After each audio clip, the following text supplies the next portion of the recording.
నార్లాపూర్ ముక్కిడిగుండం మధ్యలో పెద్ద వాగు పెద్ద ఎత్తున ప్రవహిస్తుంది. ముక్కిడిగుండం నుంచి నార్లాపూర్కు రాకపోకలు ఉడక ఈరోజు జరగదు.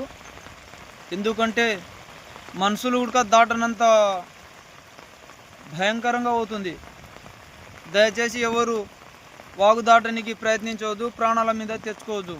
ప్లీజ్ ఫ్రెండ్స్, ప్రతి ఒక్కరికి చెప్తున్నా. ఎందుకంటే నేను ఇక్కడ పొలం దగ్గరికి వచ్చిన, మా చేను దగ్గరికి, కాబట్టి నేను వాగు చూసి చెప్తున్నా. దయచేసి ఎవరు వాగు దాటడానికి ప్రయత్నించవద్దు, ప్రాణాల మీదకి తెచ్చుకోవద్దు. ప్లీజ్.